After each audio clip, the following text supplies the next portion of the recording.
Hey, hey! You're on in 2 minutes, Mr. Green. My name's Chuck. Yeah. Look, I need you to sign this release form before you go out there. Oh, and, don't forget to include your next of kin. Her name is Katie. Can you take her somewhere safe? Yeah, I'll take her to the green room. Go with the nice man, Katie. Don't worry. I won't be long.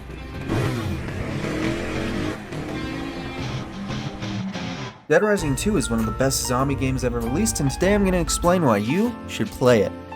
After the outbreak in Willamette, Colorado from Dead Rising 1 and the subsequent expose by Frank West, our previous game's protagonist, and cover-up thereafter by the government, the orphans Carlito infected with the zombie wasp, also known as Queens, as well as the same inhibitor Isabella had concocted to temporarily prevent Frank's zombification from taking hold within the first game's events. But with Carlito's orphans infected, these kids become ticking time bombs, their eventual turn to the zombie virus causing many outbreaks throughout the West. Shortly before the events of Dead Rising 2, an outbreak hits Las Vegas, bringing the city to its knees. Our protagonist for the sequel, Chuck Green, and his daughter Katie barely escape the city, but during the chaos, Chuck's wife, who previously warned Chuck about an outbreak reported in Vegas at the same time as the motocross tournament, dies and suddenly turns zombie and infects Katie, leading to her first Zombrex dose. Now on his way to Fortune City, Nevada, and ready to win big in order to afford Katie's daily Zombrex dose, a drug that halts the zombification process for 24 hours. But the players in charge of obtaining Zombrex for Katie, as well as completing the story missions while under the 4-day time limit in game time, or else they'll face the zombification of Katie, or the truth being lost if you can't manage your time well. On the way to Fortune City, Chuck takes a stop at Still Creek, a town that suffers an outbreak. During this, his car is stolen, so Chuck puts his mechanical knowledge to work and builds a bike to escape the town with Katie. For context, this prelude to Dead Rising 2 takes place within the comics and Xbox exclusive DLC for Dead Rising 2 called Case Zero. After making his way out of Still Creek and into Fortune City, Chuck enters the latest TIR, a tournament. The name is short for Terror is Reality, a bloody game show where contestants compete for who can kill the most zombies for cash. During this show, we're introduced to the show's host, TK, aka Tyrone King, as well as his assistants and accomplices, the twins Amber and Crystal Bailey. After the main event ends and Chuck is sitting in the backstage, we're introduced to CURE on the nearby TV, an acronym standing for Citizens for Undead Rights and Equality, an activist group that, as the name suggests, fights for zombie rights, a good-hearted but dangerous standpoint to have on the reanimated dead. However, shortly after this broadcast, Fortune City is plunged into its very own zombie outbreak. As Chuck and Katie rush to get to the safe house, we get a classic Dead Rising staple of encountering a bunch of unsavable survivors before making it to the underground bunker and meeting Sullivan, security guard of Fortune City, who warns Chuck the military won't be arriving for another 4 days, meaning Chuck is going to need Zombrex for Katie and quick. This leads to Chuck's encounter with Stacy Forsythe, CURE member who gives Chuck a transceiver for them to keep in contact as she keeps watch of Katie in the safe house control room using the cameras and the radio to help assist Chuck in finding survivors and psychopaths throughout the mall. After this interaction, Chuck uses some vents within the safe house in order to explore Royal Flush Plaza and hopes to find Katie's Zombrex. He winds up in a nearby pharmacy, being ransacked by looters and enemy type as well as runners of the Moe's Imagination's pawn shops throughout the Fortune City. After taking them out, Chuck is able to rescue the pharmacy clerk as a survivor and retrieve some Zombrex for Katie and Scythe. Shortly after returning to the safe house, Chuck and Stacy see a report on TV by Rebecca Chang, who not only accuses Chuck and CURE of starting the outbreak, but also shows exclusive footage given to Rebecca by her source. After this aired, Chuck and Stacy start working to unravel the mystery and clear Chuck's name. After this interaction, Chuck starts searching Fortune City Hotel for Rebecca Chang, who agrees to help Chuck and see if he's really telling the truth. However, she refuses to reveal her source. After a short walk past the hordes of undead, making our way to the Fortune City Arena, where Chuck and Rebecca find the city employee dead and all footage and electronics within the room destroyed. Now more interested in the conspiracy than ever, Rebecca decides to assist Chuck in uncovering the real story behind the outbreak under her conditions, of course.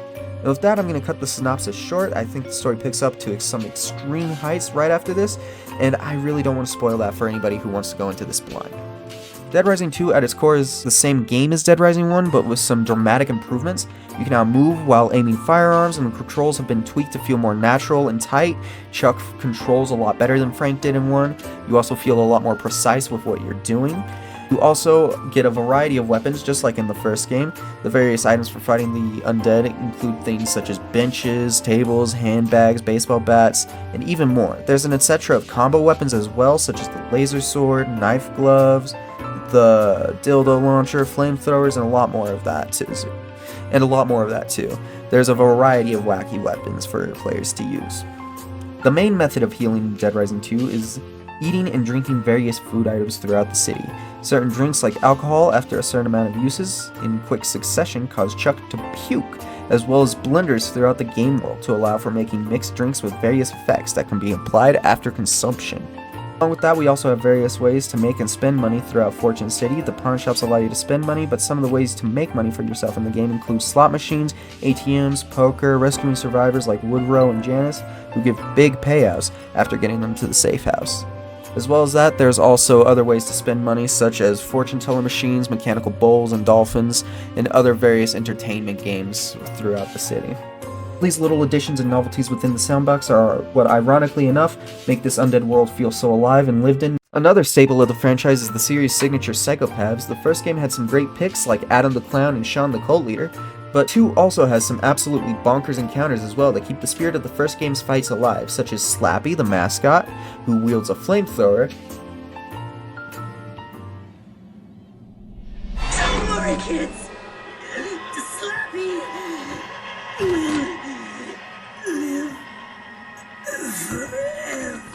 Antoine, the cannibal chef, who will attack you with a variety of items like plates, knives, and other things, and even go to his own dishes in order to heal himself.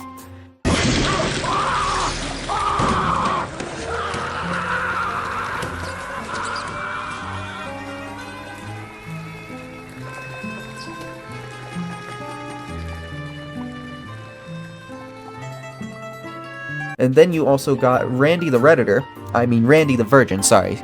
I mean, same thing at the end of the day, but yeah. Baby, we could have been so good together. Our wedding night would have been so...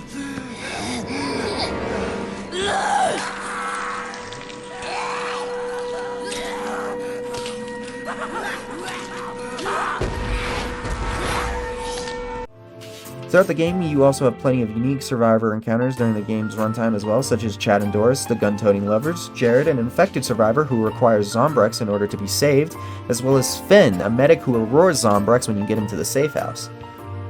Decisions like this really emphasize Zombrex not only as a mechanic, but as an in-universe medical product. Another good example of Zombrex and its use for not only storytelling but gameplay as well is Carl Schliff, a mailman delivering a package of Zombrex who attacks Chuck after seeing his name on the signature, believing the news story about Chuck starting the zombie outbreak. Equipped with a shotgun and explosive packages, he attempts to kill Chuck, dropping the Zombrex after the encounter. Another feature from Dead Rising 1 makes its grand return, the skill moves, obtained as you level up throughout the game, the max level just like the first game being 50.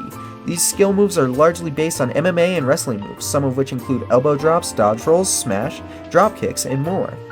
Some returning Dead Rising tropes include the snipers. In the first game, they were a family of hunters. In Dead Rising 2, the snipers are a group of Confederate Border Patrol agents who started hunting zombies and humans alike.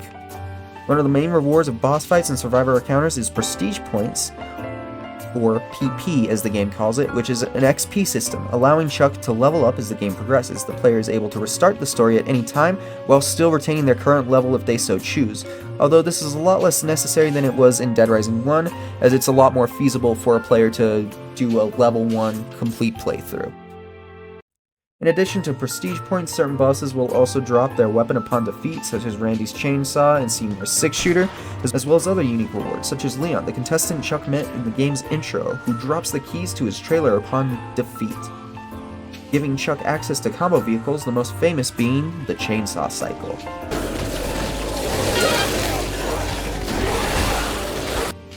Dead Rising is a world where you're managing time constraints of wacky, fun, mysterious story on a constant basis, and I think Dead Rising 2 is the pinnacle of the series. This amazing sequel really does offer so much, and I think it shouldn't be forgotten to the sands of time. It's still available for purchase on PC, PlayStation, and Xbox, and I couldn't possibly speak more highly of it than I am now. It really is a modern-day classic that still stands the test of time 13 years later. And I haven't even talked about the online co-op or the what-if version of the game, Dead Rising 2, starring Frank West, back from the first game to kick some more zombie ass. There's just so much to the series as a whole, and especially 2 to offer. Without spoiling the story, I'll leave the video here. I think I've done all I can to sing this game's praises, and from here on out, the rest is on to you to decide whether you want to play the game or not.